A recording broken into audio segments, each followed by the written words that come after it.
Kita kembali ke DBS to the point bersama Agung Laksono. Pak Agung, kita bicara tadi persaingan Anda dengan Pak ARB yang adalah incumbent. Tapi ada sejumlah nama lain yang sekarang beredar. Ya. Ada nama MS Hidayat, mantan Menteri Perindustrian. Ada nama Priyo Budi Santoso. Ada nama Erlangga Hartarto. Kita lihat satu-satu orang-orang ini. Itu adalah Pak MS Hidayat. Itu pasti teman Anda, rival politik dengan track record politik yang mungkin Anda sudah tahu ini. Inilah MS Hidayat. Kalau Pak Agung memberikan penilaian soal rivalitas dengan Pak Hidayat, Pak Hi kami biasanya memanggilnya, kira-kira bagaimana komentarnya? He's a nice guy. He is a nice guy. Ya, saya dengan dia sangat enak memang bergaul dengan Pak Hi itu enak memang. Di kabinet dan di HIPMI semua. Tapi dengar-dengar Pak Hi sendiri akan dapat endorsement dari Pak ARB. Ya, saat sekarang menurut saya tidak pas ya kalau endorsement karena suara daerah itu mutlak, Pak. Pemegang suara itu mutlak. Dan mereka punya pilihan sendiri, mereka punya pertimbangan sendiri atas dasar apa yang terjadi, atas dasar prestasi, atas dasar kemampuan, kapabilitasnya yang bisa dilihat dari indeks-indeks yang terukur, hasil pileg, hasil pilpres, kemudian pilkada di daerah yang juga menurun. Ini semua adalah merupakan buah daripada pengelolaan partai. Terus ada pesaing yang lain. Yang kedua adalah Priyo Budi Santoso. Ini juga tokoh muda yang kalau tadi dipersoalkan sebagai regenerasi, mungkin di sini terjawab tentang Priyo. Tapi kalau Pak Hidayat tadi kan bukan itu yang masalah terpokok mengenai regenerasi, mengenai usia.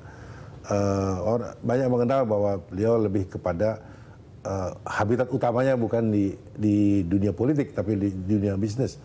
Berbeda dengan Priyo. Priyo ini pimpinan dari sebuah ormas pendiri Partai Golkar. Ya.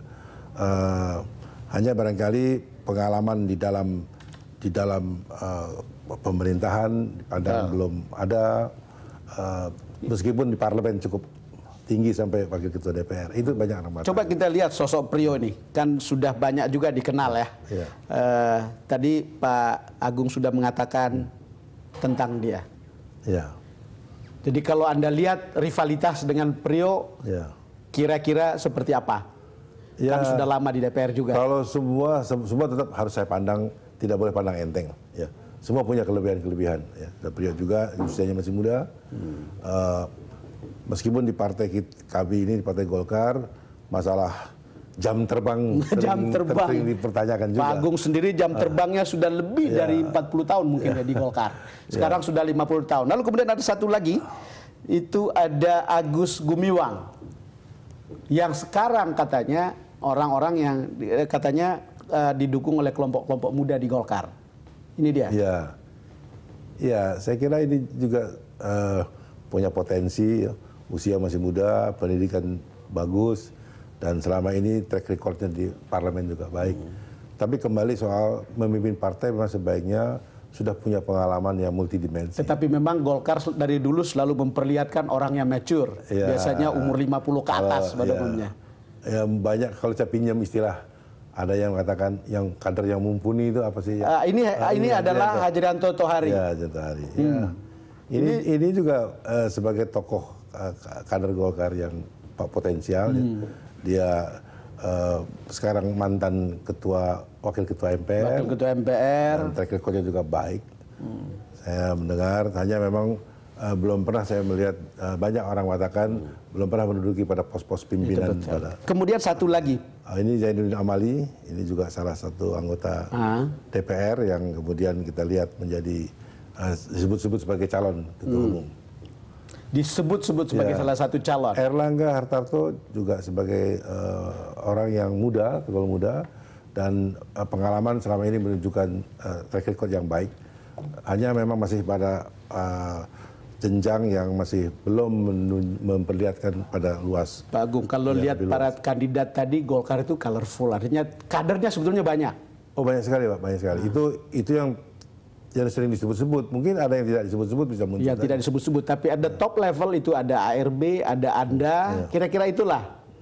Ya itu Pak Don Bosco yang menilai. Saya tidak berani mengatakan diri sendiri. Ya, kami berpandangan bahwa memang dari para kandidat itu Pak ARB termasuk yang disebut-sebut sebagai kandidat yang terberat. Karena sekarang sedang menduduki jabatan sebagai ketua umum.